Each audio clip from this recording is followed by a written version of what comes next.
Alright, you're probably expecting me to gush about this episode. Nah, I'm kidding. I do like this episode. It's probably one of the better tension, suspense, action episodes so far.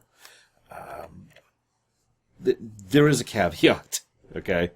And I want to get this out of the way up front so I can talk about the A plot and ignore the B plot.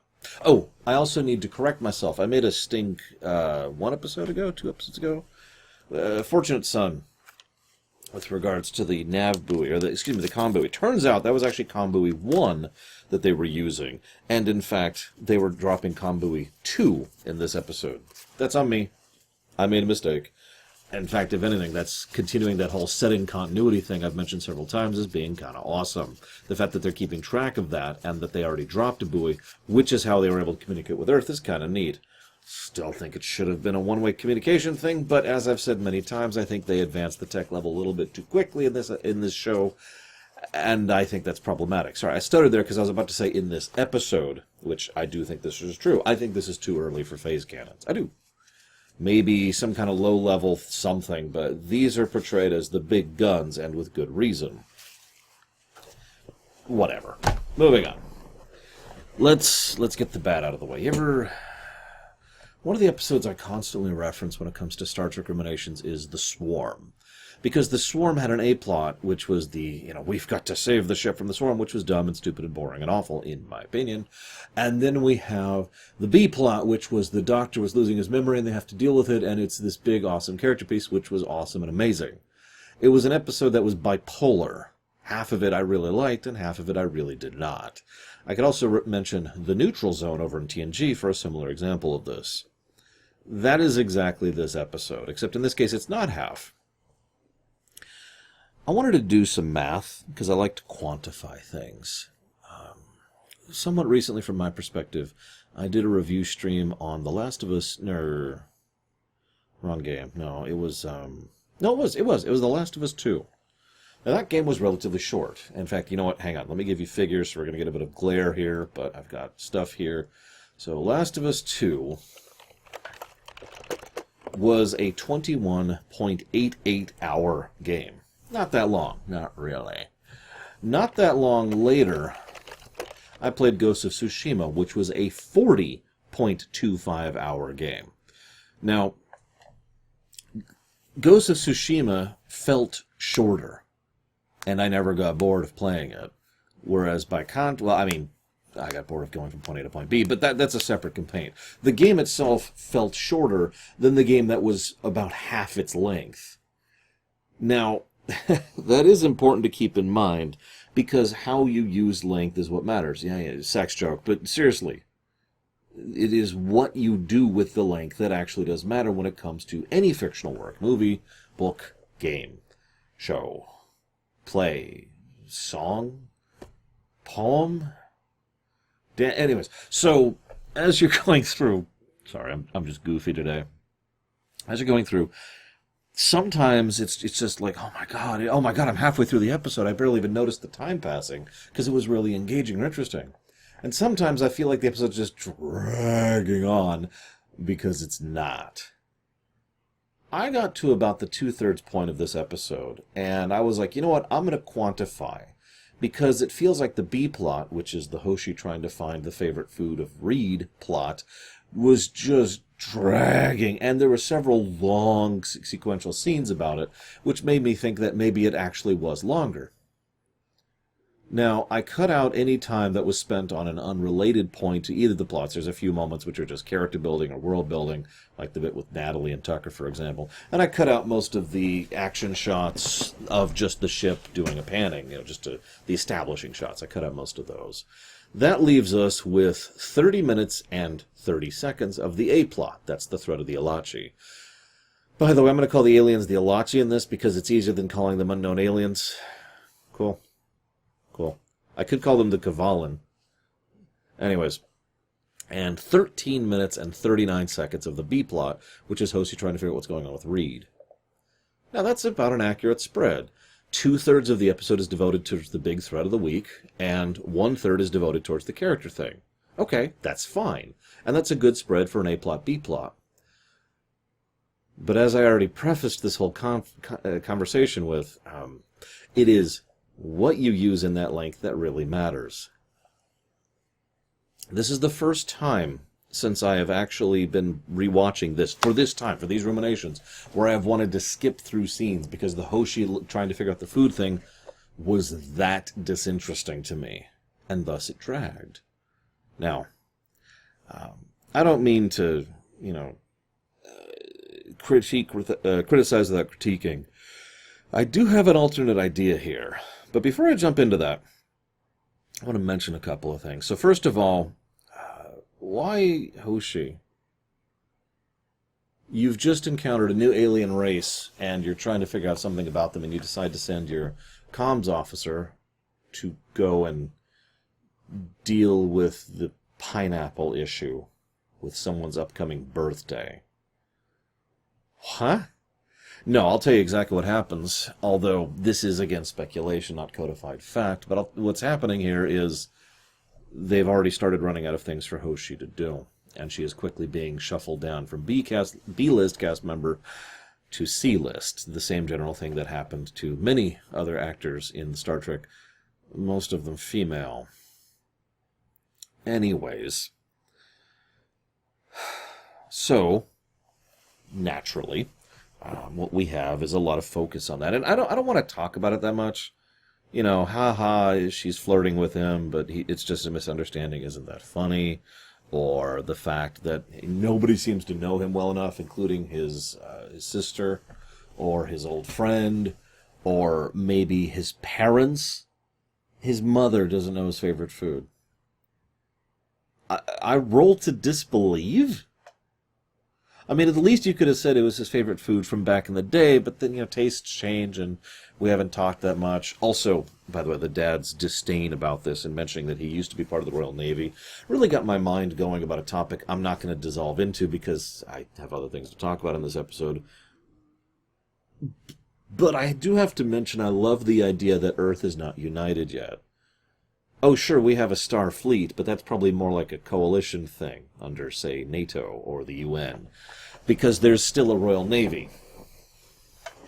There's still a British Royal Navy, as in terrestrial, as in the ocean. That just, there's so many ideas that evokes within me that I would love to discuss. I don't think I got it. Fruit fly. I hate fruit flies. They come after the carrots. And they're like, oh, nom nom, we are here to irritate you. That is our purpose in existing. But if I'm going to talk about fruit flies, I have to talk about Hoshi. That's a terrible segue, Laura. I was going to say I have to talk about the Royal Navy, but then I just realized I don't actually want to talk about that. Again, I do think there's a lot of interesting stuff that can be said about a non-unified planet. I mean, Babylon 5 did that. But let me just erase the B-plot for a second. Can I just do that? Okay. Because as I was going through, I suddenly realized why the B-plot exists. Because the B-plot is about Reed, a character which we don't know much about. In fact, one of the character lines from Archer is, we don't know that much about him. Which is true for both the creators and us, the viewers. This is one of those unfortunate things about early Enterprise, and arguably most shows in general. What's Travis's characterization now, at this point? He's from space. What's Reed's characterization? He's into weapons. Other than the main three, most of the characters haven't been... They haven't been fleshed out enough to actually be characters yet. So on the surface of it, I'm actually totally with this idea. Well, this is a Reed episode. Let's flesh out Reed. The problem is they don't. We hear some backstory for him, which is not very well done and not very interesting, but that's about it. We also find out that he is a very driven workaholic who absolutely is pushing himself constantly and those around him. But that's nothing new. So, you wanted to spend more time on Reed, and you failed at it. Congratulations. I've talked before about the idea of non-characters, and that's very quickly what he's drifting into here. And more importantly, so is Hoshi. What's Hoshi's character? Anyways, I'm just going to ignore the B-plot with One last comment. I wouldn't have Hoshi be involved in this at all. I would have it be about Reed. They just got a bundle of messages from Earth, right? Have him have a message from his parents. It's pre-recorded. There's no conversation back and forth. We get the thing about the Royal Navy. Maybe there's a quiet thing about how uncomfortable the dad is, but while the mother's trying to clearly be friendly, like overly friendly, so we get the idea of how troubled that relationship is. You know, the dad not getting along with the mother being the peacemaker. Maybe a message, and maybe later on he gets a message from his sister, and she laments how, you know, they haven't actually talked in a while, thus showing that they are much closer, and, you know, she wishes that she would be able to keep up, but of course she couldn't, and blah, blah, blah. Now hear me out. I'd do one other little change, restructuring the story. I'd make Natalie Reed's girlfriend instead of Tucker's. Really. First of all, while it's a good scene, it's the only scene it's the only single scene not devoted to the A plot or B plot in this episode, and it's actually quite well handled. So I don't want to dismiss that. But I think having this ex-girlfriend who has decided that long distance is too much, breaking things off with Reed would be more useful for this. Let me try and explain why.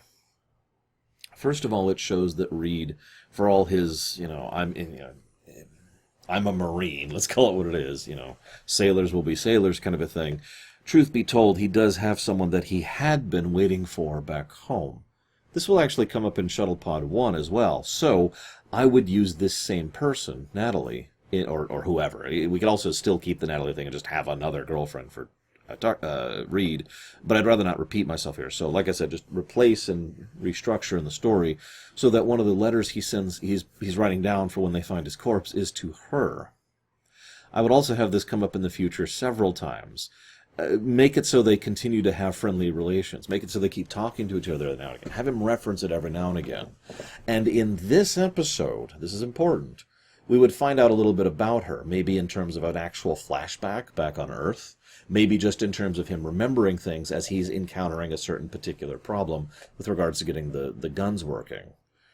Because what I would do is I would structure it so that she was his equal, that the two of them made an excellent team, and together they entered Starfleet. It's just he was the one assigned to the spaceship, she's the one back at dock. And make it so that that commitment is something that helps push him. Because this is another thing. You need to marry the B plot to the A plot somehow. There's a lot of ways to do this, and we've talked about this since Voyager, which was years ago at this point. But, this came up on TNG, this came up on DS9, it's coming up here. There are plenty of ways to do this. The way I would do it is I would have his drive and motivation in this episode come from his memories, fond memories, of her pushing him, of how much they gelled together and how well they worked together, and how much of that drive came from her. And spoilers for Season 4 of Enterprise. This will only be about a minute, so if you want to mute me, just mute me for about a minute, okay? I'll hold my hand up. As soon as I lower my hand, we're no longer spoiling, okay? I would have it so that she is why, or he is why, she would be in Section 31.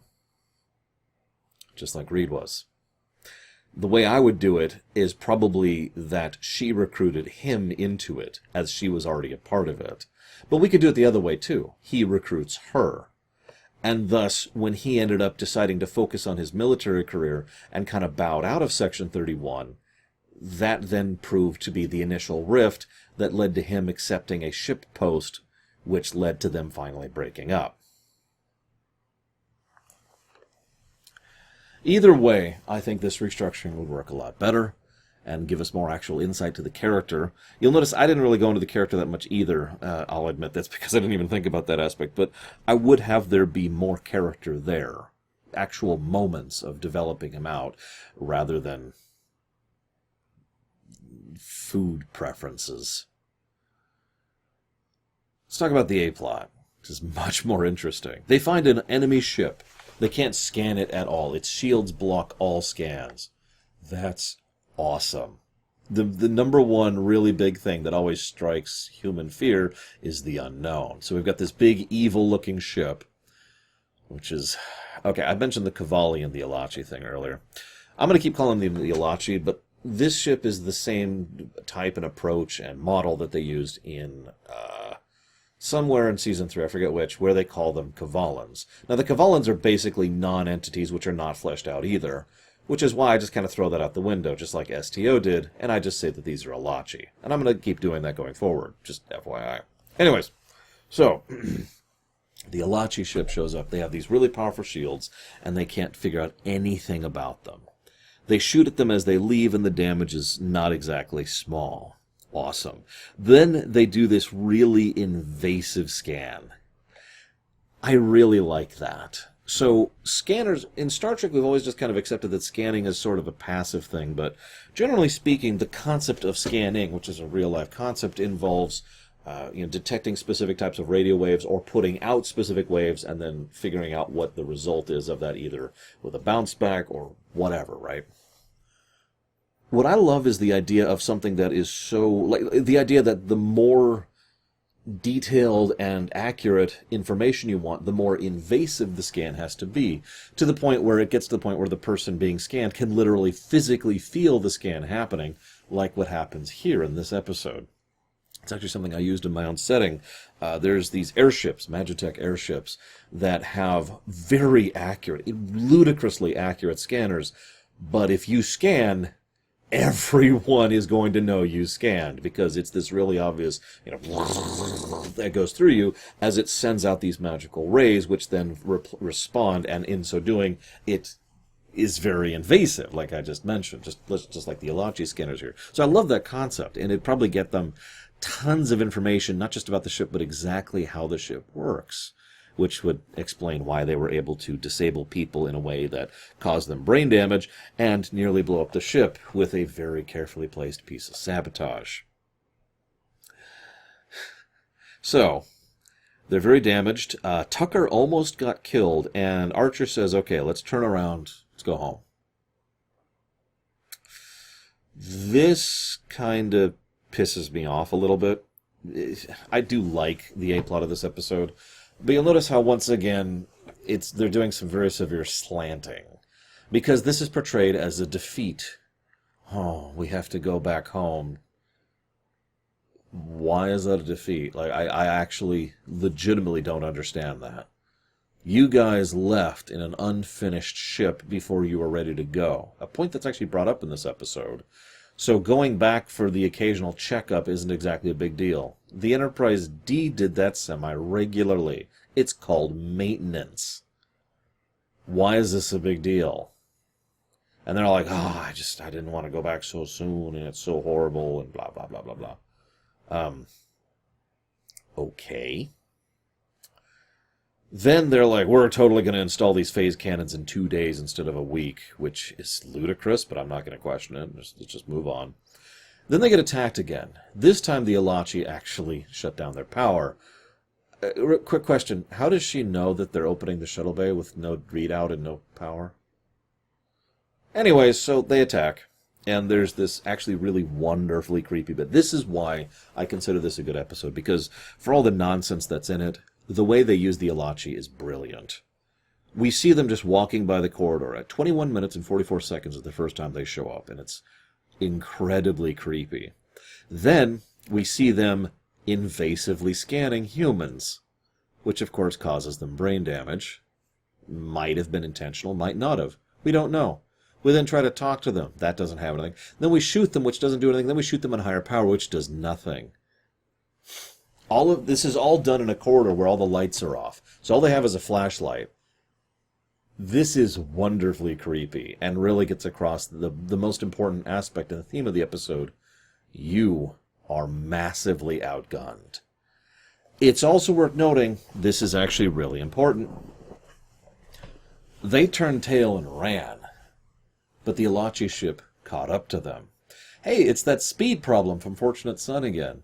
Because the problem is, even if you turn and gun it back home, if the most you can manage is warp 5, or excuse me, warp 3, someone who can go warp 5 is going to catch you. Especially if they want to. So there's no running, and there's no fighting back, and you're screwed. This then puts Archer into a wonderful position of being completely on the back foot in every way, and having no idea of exactly how to deal with it. So, okay, cool. It's also really worth noting, by the way, this is admittedly a bit plot pointy, but the only reason that they're okay, the only reason they survive whatsoever, is because the Alachi leave. If they had just stayed on the ship right there, captured a bunch of people, and started reproducing with them, it's not that bad. What they do is they bathe you with spores until you are slowly converted into one of them. So I guess it's actually worse than that. It's supposed to be pretty horrific. So, if they had just decided to capture the crew and convert them and take the ship, they could have. They didn't because inexplicable.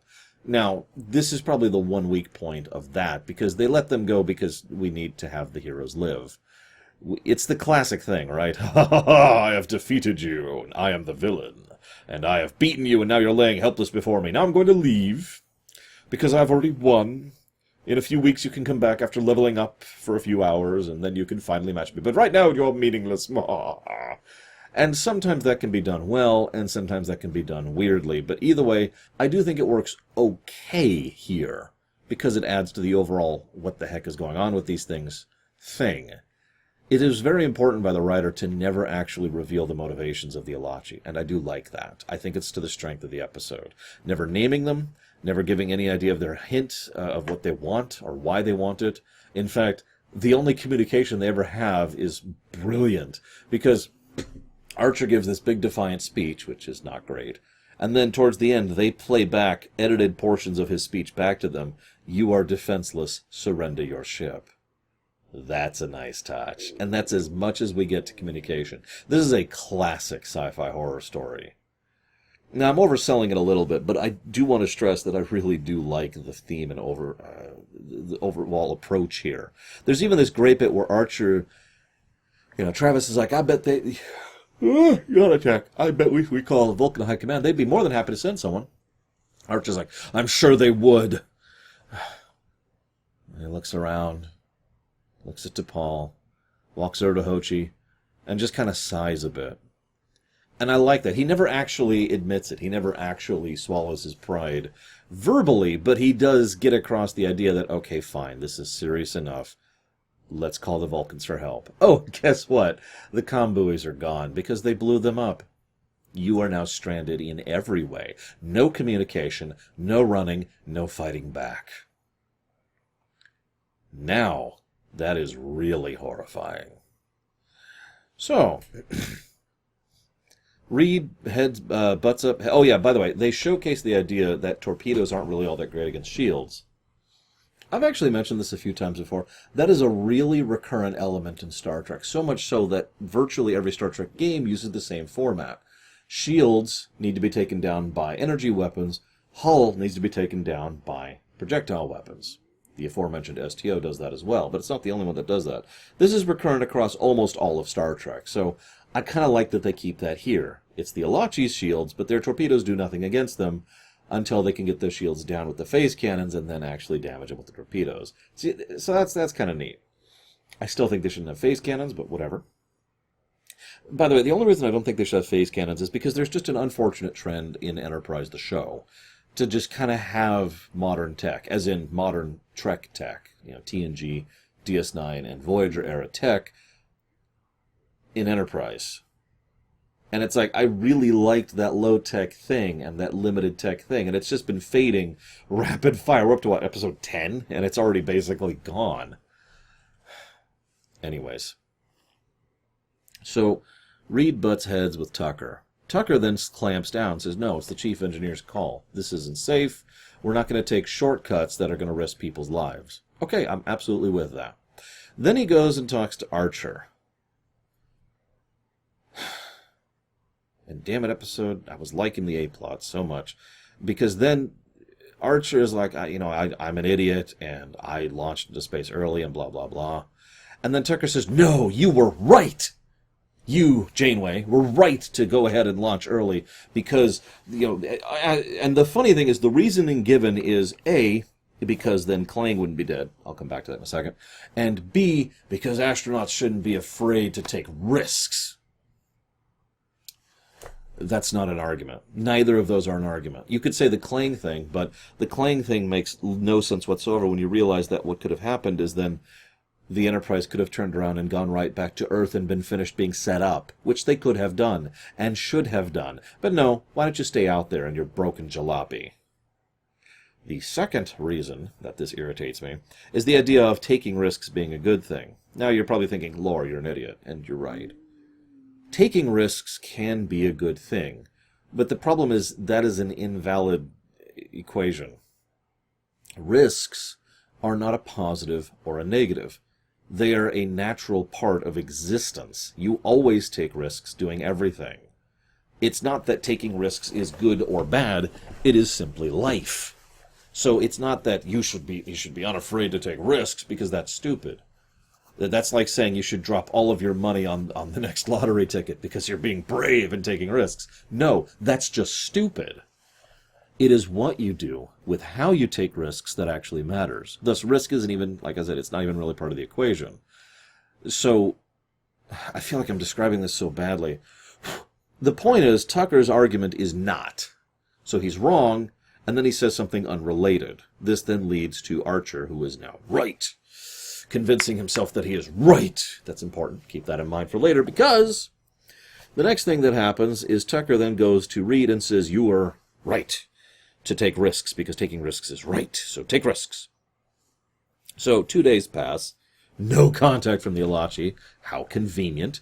They go to try out the phase cannons, which then overload like crazy. I kind of like that, actually. Now, here's the thing. The episode came very close to bringing me right back into really liking the A-plot. It failed, but it came really close.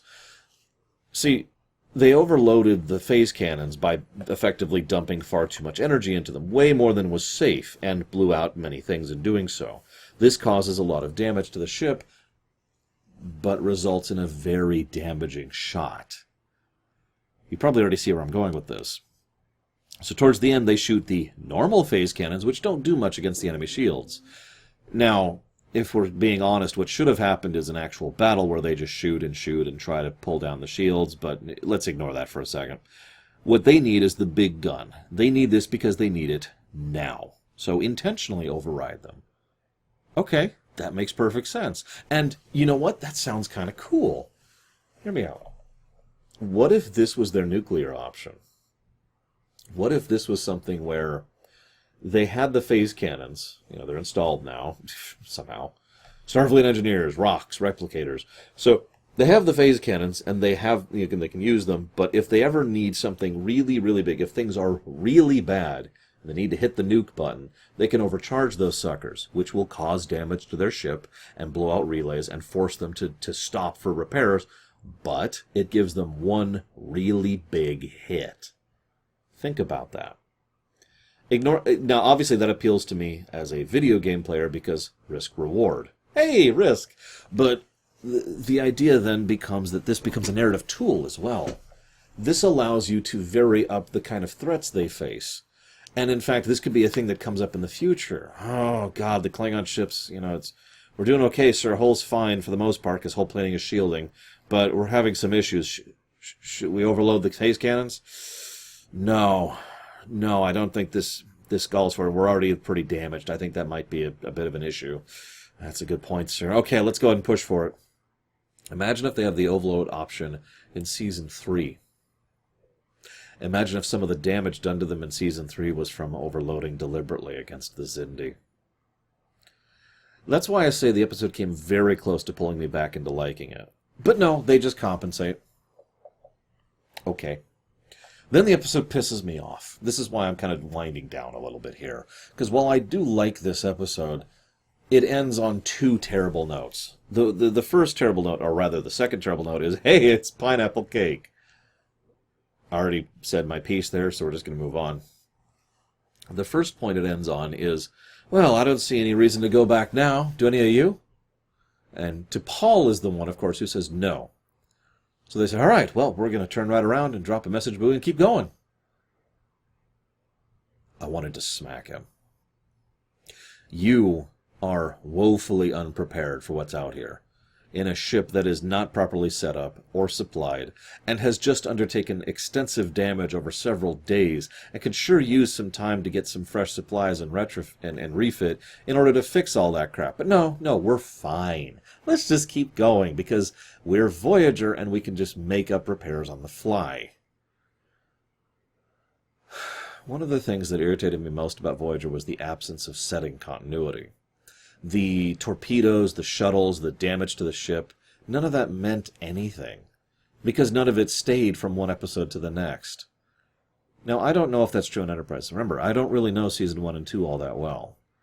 But I have a very strong feeling that all of the damage and all of the work done in this episode will be forgotten in every episode after this, other than the fact that now they have phasers.